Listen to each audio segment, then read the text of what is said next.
Yo, what's going on? It's your boy King J. We're on the last part, which is the advanced part with Party Wolf. He's gonna teach us the stuff. Party Wolf, take it away. Alright, so this is going to be a bit of the more complicated stuff. We have made it this far into the advanced tips. Let's get started on tip number 1, which is your lethal hits. 1.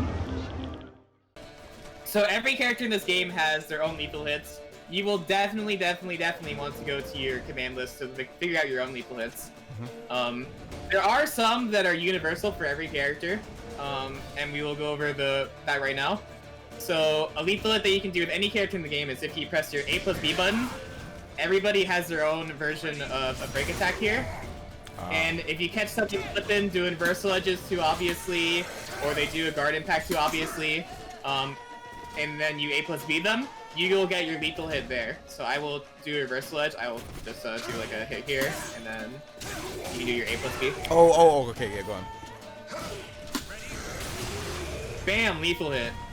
So, 2 important things are happening here. 1, I lost my pants. The second thing that happened here is you can't see it visually right now, but he got a lot of meter for that on top of the proper lethal hit combo. So that's why lethal hits are very important. They're just unique ways to where you can cash out high damage and get resources faster. 2. Alright, so the second thing I want to talk about is guard damage. So you'll notice in training mode on the left-hand side, we have damage, total, and guard crush. Guard crush is the amount of guard stamina you have. So I have 40% of my guard damage destroyed right now. If King J were to do more attacks into my guard, he would start peppering it further and further. And once it gets down to 100%, he can choose a move to break my guard with.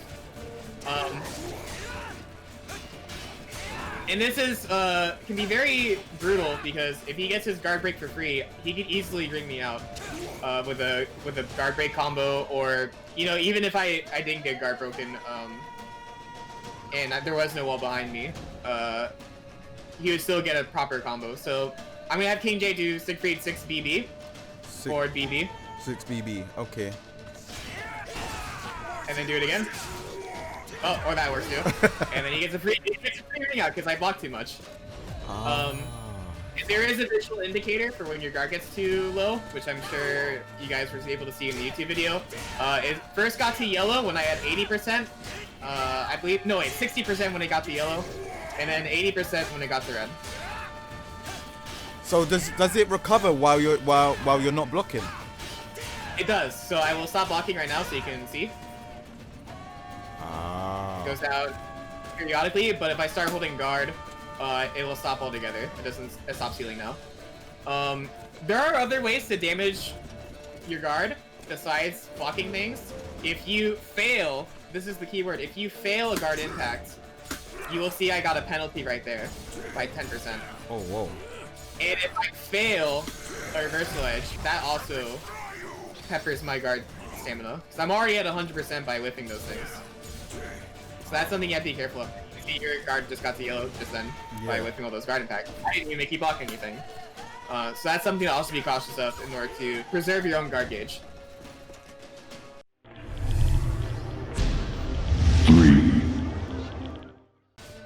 Alright, so this one's a little bit more niche. This is called a perfect guard, also known as the just guard in previous games. Essentially what you want to do here is you want to press guard right as you block a hit. So I'm gonna have King J try to perfect guard some of the string.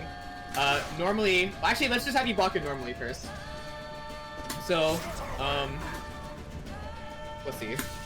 You can see that your guard is not only getting damage, but it's also taking chip damage.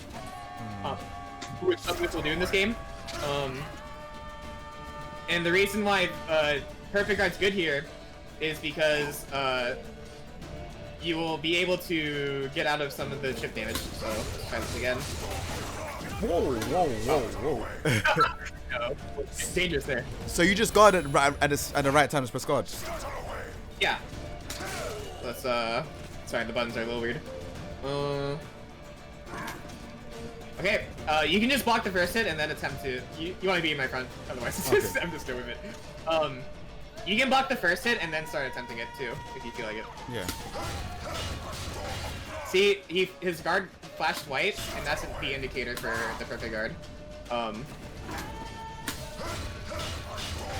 See, that was perfect. He got 2 perfect guards in there in the middle of it. He negated some chip damage. This will also shave off 1% of the guard damage that you would take it normally to your guard crush gauge. Oh, so it's good for strings.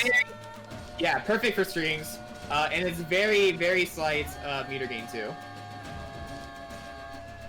Nice. And this will be good. It'll be good against your soul charged opponents too, because when you're in soul charge, you can block literally anything here. Just block normally, and you'll see that it starts chipping down his health bar. So that's another reason why perfect guard can be good. Wait, I'm not in soul charge anymore. Hold on.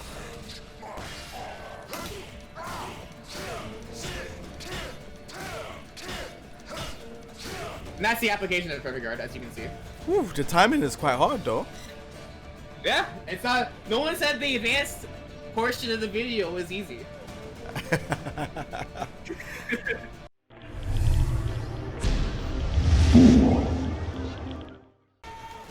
Alright, so let's get into the science of movement. So, you know, it's a 3D fighter, movement's obviously very important. Like we said in the buttons explanation in the beginner step, typically the horizontals have less range than your verticals, and the kicks have the least range of them all. So ideally, with that being said, because verticals will have the most range, if you back away from your opponent will try to chase you with the vertical moves, which will then enable your sidesteps more because they'll want to do the verticals to chase you. So if I'm playing Nightmare, something that you'll see Nightmare players do is they'll do, what is it? This move to chase you. And this will be something that's very important to start sidestepping when you get better. Because I can chase your backdash fine with it, but if you start sidestepping, I'm looking in trouble, like I'm in trouble. You know what I mean? So that's the importance of doing the backdashes, and also how you can get more sidesteps incorporated into your gameplay. Okay. And there are some frame data masked to it, so if you take a sidestep, it takes 12 frames to recover from a sidestep, and if you do a backdash, it takes 14 frames to recover. So if I'm in a situation where it's like 0 on hit, if I do a backdash, a 14 frame move can hit me, and if I do a sidestep, a 12 frame move can hit me. But let's say you had frame advantage, like you're +8, there's not a single attack in the game that's going to be fast enough to catch that. So if you have the advantage, you can move around a lot more safely. If you don't have much advantage, you might get hit by tiny little pokes out of your movement. But if you have very big disadvantage, you can get hit by pretty much anything. 5. Alright, so this is the last thing we're going to be talking about. Ways to counter reverse sludge that are not intuitive. So the one that they'll teach you is, oh, just press A plus B. That's all you have to do. But what if your opponent starts sidestepping your A plus B? Then what? Then it's going to be pretty hard to stop that reverse sludge, huh? Or you can be like, well, I could just wait and then sidestep. Well, but now you're not really doing anything because you're giving the reverse sludge too much power. So what you'll want to start doing is you want to find moves that recover fairly quickly after the attack is performed. Like a 3K, for example, will be sufficient for a Nightmare. So I'm going to have you do reverse sludge by pressing B plus G. So get hit by the first one and then press reverse sludge. Sorry. Let's do that again. You see how time to sidestep you there? Ooh, that was clean. That's something you want to be aware of, is your moves that will recover quickly after the attack is performed. So it could have good frame data on block, but it could have a lot of like staggering frames that are lingering if it's like a long animation. Yeah. So you want the key is to have a short animation, and you'll be able to sidestep the reverse sludge moves. Also, what we were talking about earlier in a previous video, resist impact, because your charged up reverse sludges are lightning moves, the break attacks. Yeah. You can actually do a resist impact on them. So alternatively, if I wanted to do a move where I don't have time the frames to sidestep after I get parried by a reverse sludge, so I'll do 3K, 3K. I could do something like that also to defeat your reverse sludge instead of just blocking. Whoa. So those are really, really important tools to stop reversal edge, because if you don't have a stop reversal edge, I mean, let's be honest, people can just drill on the controller and, you know, just keep doing this all day, and you'll be really frustrated and be like, why did I get this game? Nice. Is that all the advanced tips? That's all of them. Whoa, okay. Well, thank you very, very, very much, man. I really appreciate this, because I feel like there's a lot of Soul Calibur players or people that want to actually play the game, including myself, and all these tips are very, very useful to becoming somewhat good at the game. Even if I want to go into ranked match and try and get, you know, a couple wins in under my belt, I can come and just watch these. So I really appreciate it. Obviously, you lot can go and check out Party Wolf on Twitch, Twitter, YouTube as well. So go check him out. I'm gonna list the socials here. Remember to comment as well. If you like need any comments, leave comments on here. I'd appreciate it. Subscribe, and yeah, we'll be on to the next one. Take it easy, everyone. Peace. See you guys. Nice.